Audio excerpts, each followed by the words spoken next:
माननीय उपसभापति महोदय, देश की आर्थिक स्थिति के संबंध में चर्चा करने का आपने अवसर दिया, उसके लिए आपका हार्दिक धन्यवाद। महोदय, अगर देश की आज़ादी के बाद 2014 से 2023 तक का ये दशक अगर देखा जाए तो मैं समझता हूँ आर्थिक दृष्टि से, सामरिक दृष्टि से, हर दृष्टि में ये दशक जो है एक स्वर्णिम काल माना जाएगा भारतवर्ष का। हर क्षेत्र में इन 10 वर्षों में, इन 9.5 वर्षों में देश ने प्रगति की है। अगर आप चाहे आर्थिक दृष्टि से देखें, चाहे सामरिक दृष्टि से देखें, सामाजिक दृष्टि से देखें, हर क्षेत्र में ये देश आगे बढ़ा है और इस बात को कोई भी झुठला नहीं सकता। हमारे विपक्ष के बैठे मित्रों ने भले ही तमाम आंकड़े यहाँ पर प्रस्तुत करने का प्रयास किया हो, लेकिन उनकी अंतरात्मा भी ये बात को समझती है कि इन 10 वर्षों में जिस तेजी के साथ देश हर क्षेत्र में आगे बढ़ा है वो अकल्पनीय है और इन लोगों ने कभी उसकी कल्पना भी नहीं की होगी कि देश इतनी तेजी के साथ प्रगति कर सकता है।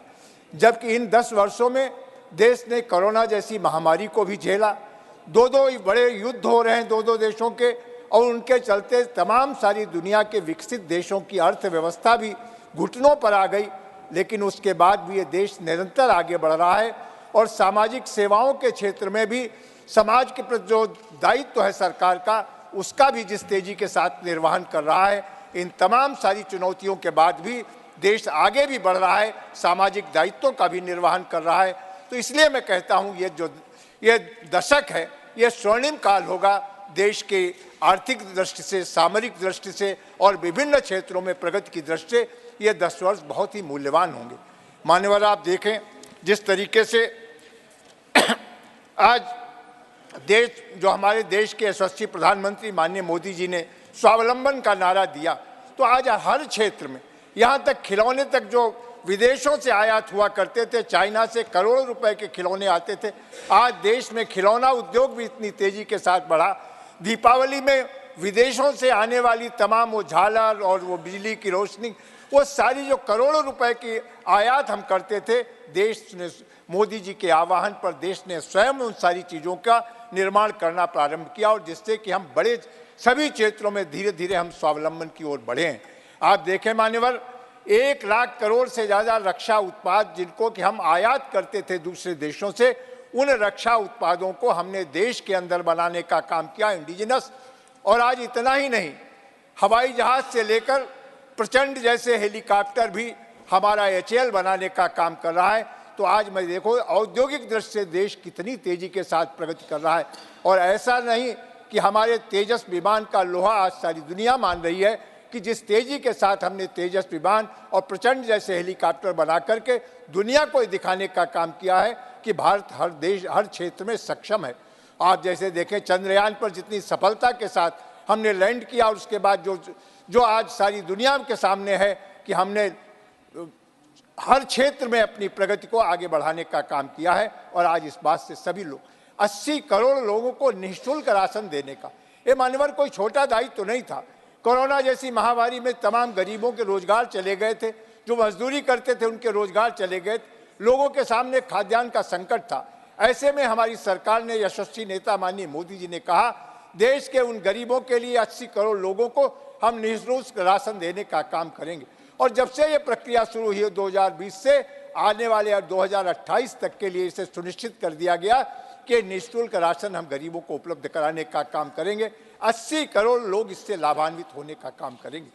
मान्यवर, गरीब बीमार हो जाता था, इलाज नहीं हो पाता था, उसके पास पैसा नहीं होता। माननीय प्रधानमंत्री जी ने आयुष्मान योजना चलाकर 5 लाख तक का इलाज हर गरीब का निःशुल्क की व्यवस्था कर दी। उससे गरीबों के जीवन में भी रोशनी आई। गंभीर बीमारी, चाहे हृदय रोग की हो, किडनी की हो या कोई और गंभीर बीमारी, उनका इलाज गरीब आदमी नहीं करा पाता था। आज सभी अस्पतालों में उनके लिए आयुष्मान योजना के अंतर्गत इलाज की व्यवस्था। हम स्वच्छता की बात करते थे, लेकिन जब से प्रधानमंत्री मोदी जी ने स्वच्छता का नारा दिया, देश में एक नई क्रांति आई है। और आज अगर आप देखें सामाजिक जीवन में भी स्वच्छता का कितना बड़ा महत्व है और कितनी तेजी के साथ देश ने उसे अंगीकार करने का काम किया है। 12 करोड़ से ज़्यादा स्वच्छ शौचालय बनाकर हमारी महिलाओं की इज्जत और उनके सम्मान को बढ़ाने का काम किया, इज्जत घर का रूप देने का काम किया। उज्ज्वला गैस के माध्यम से 8 करोड़ से ज़्यादा महिलाओं को निःशुल्क उज्ज्वला गैस दे करके, जो वो धुएं से खाना बनाती थी, गीली लकड़ी से खाना बनाती थी, उनके जीवन में परिवर्तन लाने का काम किया। करोड़ों की संख्या में प्रधानमंत्री आवास बनाकर मानवर गरीब को भी पक्की छत देने का काम किया। जेनेरिक दवाओं के माध्यम से दवाओं की कीमत इतने बड़े पैमाने पर कम की कि आज जो दवाएं बाजार में 100 रुपए में मिला करती थी, जेनेरिक स्टोर पर 10 रुपए 15 रुपए वो दवाएं मिलती हैं, और हजारों की संख्या में जेनेरिक स्टोर बनाकर गरीबों को भी अच्छी दवाएं उपलब्ध कराने का काम हमारी सरकार ने किया है। माननीय कृषि के क्षेत्र में अगर आप देखें, किसान सम्मान निधि के माध्यम से देश के करोड़ों किसानों को निरंतर सब्सिडी देने का, उनको सम्मान राशि देने का काम किया है। और इतना ही नहीं, यूरिया हो, डीएपी हो, एनपीके हो, सारे जो हमारे कृषि के जो भी खाद थी, फर्टिलाइजर थे, उनके ऊपर एक बड़ी छूट देने का काम सरकार ने किया। और यहाँ तक कि 20% ही उनसे लिया जाता, 80% सरकार सब्सिडी देती है, जिससे किसान के ऊपर कोई अतिरिक्त भार न आने पाए। पूरे देश को नल से जल पहुँचाने का काम किया। और उसके बाद भी आज हमारे विपक्ष के लोग कहते हैं, आर्थिक स्थिति पर चर्चा करने की बात करते हैं। आप जिधर दृष्टि डालेंगे उधर आपको लगेगा इन 9.5 वर्षों में विकास ही विकास दिखाई देता है। मान्यवर चाहे नेशनल हाईवेज का निर्माण हो, जहां इनके समय में 8 से 10 किलोमीटर नेशनल हाईवे बनती थी, आज 40 किलोमीटर पर डे से ज़्यादा हाईवेज का निर्माण हो रहा है। इतनी तेजी के साथ हाईवेज का निर्माण हो रहा है। रेलवे के क्षेत्र में देखें, एक नई क्रांति आई है।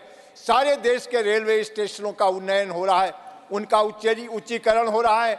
नई नई ट्रेनें आ रही हैं, कहीं वंदे भारत ट्रेन आ रही, कहीं रैपिड रेल आ रही है, मान्यवर कहीं पर जो है बुलेट ट्रेन आ रही है, शहरों के अंदर चलने के लिए मेट्रो ट्रेन आ रही। ये क्रांति आपको दिखाई नहीं पड़ती क्या? बिना आर्थिक समृद्धि के ये क्रांति हो सकती थी? आप स्वयं अपने दिल पर हाथ रख करके देखें कि इन 9 वर्षों के अंदर जो देश ने तरक्की की है वो कोई सामान्य तरक्की नहीं है। और ये तभी संभव थी कि आर्थिक दृष्टि से हम समृद्ध होते। और आज दुनिया के जो भी हमारे पैरामीटर्स हैं, उन सब ने इस बात को माना है कि भारत बहुत तेजी के साथ बढ़ती अर्थव्यवस्था है। और ये अपेक्षा की है आने वाले दिनों में, जो आज भारत दुनिया की 5वीं सबसे बड़ी अर्थव्यवस्था है, आने वाले पंचवर्षीय में हम दुनिया की तीसरी सबसे बड़ी अर्थव्यवस्था होंगे, ऐसा हम सबको विश्वास है। क्योंकि हमारे पास ऐसा नेतृत्व है, जिस नेतृत्व ने सारी आज केवल देश को ही नहीं दुनिया को दिशा देने का काम कर रहा है।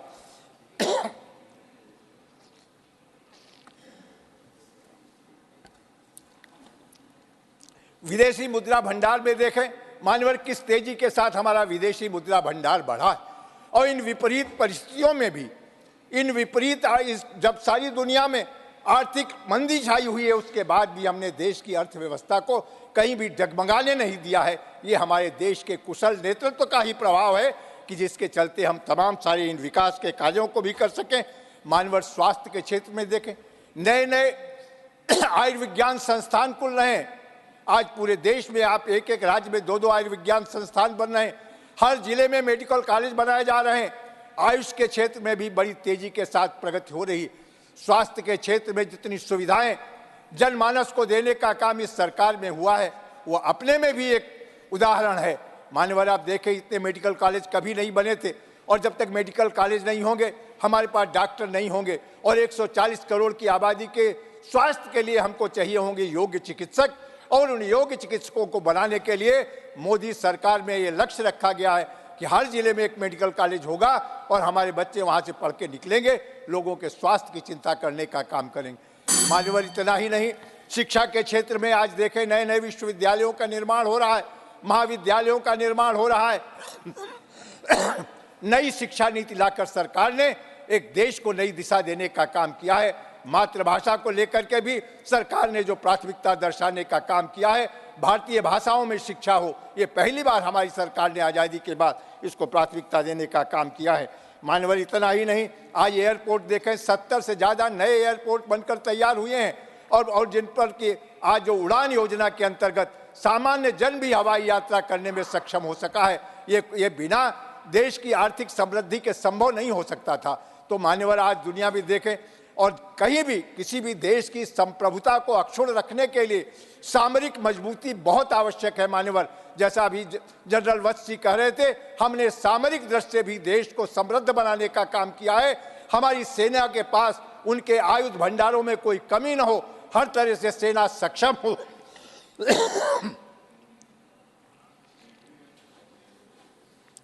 ताकि हम हर चुनौती का मुकाबला कर सकें। इसलिए आज हमारे आयुध भंडार भरे पड़े हैं तमाम उन उपकरणों से जिससे कि दुनिया से बड़ी से बड़ी ताकत का हम मुकाबला कर सकते हैं। तो मैंने जैसा कहा कि आज़ादी के ये 9.5 वर्ष जो माननीय मोदी जी के ये स्वर्णिम काल के रूप में देखे जाएंगे, हर क्षेत्र में देश ने प्रगति की है और आर्थिक दृष्टि से जिस तरह से देश समृद्ध हुआ है वो किसी से छिपा नहीं। केवल हमारे विपक्ष के मित्र अपनी झेप मिटाने के लिए अनर्गल आंकड़े इकट्ठा करके पेश करने का काम कर रहे हैं। ये सारी दुनिया इस बात को जानती और मान्यवर इसका सबसे बड़ा पैमाना है देश की 140 करोड़ जनता जब भी जनादेश होता है हमारी सरकार के पक्ष में आता है, क्योंकि जनता को विश्वास है कि माननीय मोदी जी के हाथों में देश सुरक्षित है, देश तेजी के साथ प्रगति कर रहा है। और इसका सबसे बड़ा उदाहरण अभी 3 राज्यों के चुनाव हुए, भारतीय जनता पार्टी जो अखंड जीतती है ये माननीय मोदी जी के प्रति और इस सरकार के प्रति जनता का विश्वास ही है कि जो हमारे प्रयासों से संतुष्ट है। सबका प्रयास सबका विकास और ये जिस नारे के साथ हमारी सरकार आगे बढ़ रही है, आपने हमें अवसर दिया, बहुत बहुत धन्यवाद।